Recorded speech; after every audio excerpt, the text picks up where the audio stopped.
Chris Buescher gets close but doesn't make contact in an attempt to pass when battling Daniel Suarez for the lead after the final restart. Freddie, spot on, spot off. 100% spot off. I felt like Chris had one opportunity there throughout that last run. You know, he got a penalty. I don't know. I saw Herm down there talking to Sacco, and he said something about the gas man slipped. I didn't have my radio on, so I didn't know. First of all, I looked at Herm and I said, Herm, what's your penalty for? He looks at me and goes, we got a penalty? And then he took off and went and talked to Sacco. So I from what listening to Herm talk to Sacco, it sounded like the gas man fell or slipped. I don't know. And was there a penalty for throwing equipment or something?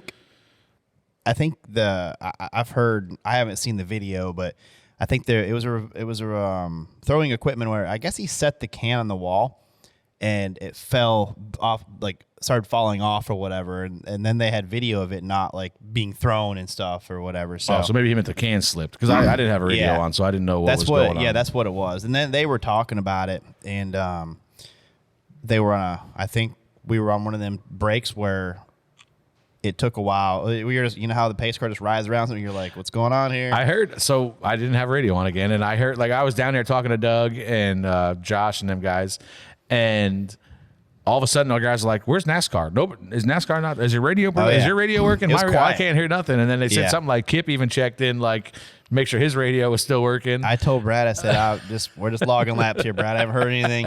So then, but kudos to NASCAR if they got the call right, you know, because you gave Chris would have been done at that point. He had a shot to win. He was in contention. He was going to inherit the lead from the Nines mistake.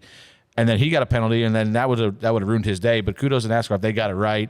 But then, unfortunately, Chris doesn't have a good restart. The 99 gets around him, which essentially becomes the pass for the win. Yeah. And Chris got back to him. Lap 91, I was watching it. He got the best run through the S's, best run off of 10. And I was like, here's his only shot. This might be his only shot.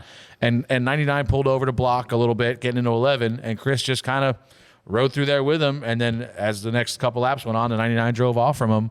We talk about win at all costs. At the same time, you got to get the lead at all costs, I think. Got to get control of the race. Yeah.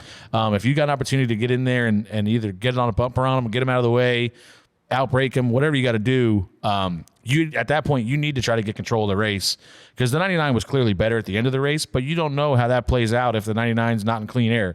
So I think it was a missed opportunity for Chris. I think he probably regrets it. He only literally had one shot at it. It was lap 91, getting into turn 11, and then from that point on, the 99 continued to drive away from him. So Chris really doesn't race like that normally. I think the last guy he wrecked was Bubba for a win at Dover, unfortunately, when we were teammates at Roush.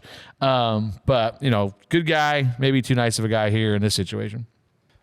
I'm spot on because depends. If you bump the 99, you better bump him hard enough to where he's not going to get back to you because I feel like there's enough pressure there for a win with that car that he's probably going to do whatever he has to do at that point.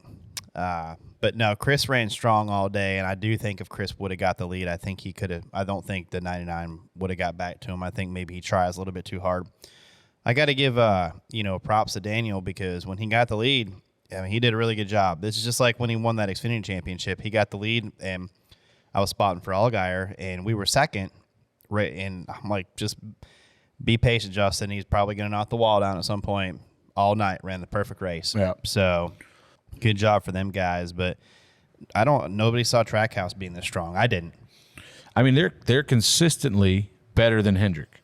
They're fast. Weekly. You know what I mean? Like fast. you would, when we were coming into the season, if you're talking about who's going to be the best Chevy team, there's no doubt in your mind it's Hendrick. And they were probably third. Yeah, maybe third. Maybe third. Maybe fourth. But they outrun Hendrick every week, it seems like now. The Chevys, I think the two best Chevys on a weekly basis are the 1 and the 8. And then the Hendrick cars are, they kind of pop in and pop out, depending on the racetrack. I'm interested in seeing how Daniel responds to this because sometimes you get some momentum. It's crazy how that carries. Well, we've seen it with Ross. Ross went out there and won Coda, and then he's been on a tear since then. He was good before that too, but he's been top 3 or 4. It seems like every race. I'd like to see Ross has been fast, but both like Talladega was just kind of like the seas parted for him perfectly, and Coda, he had to make some decisions there the last few corners. But, has he really dominated a race? Like, he's been fast. I mean, he's been real fast. He's led a lot of laps this year, but, I haven't seen him have that dominant closeout win yet. We'll see. But they have the speed to do it, though. Yeah. It's time for you to sell your home and make that big move. Let our friends at OfferPad remove all the worry and hassle. Get started today at OfferPad.com.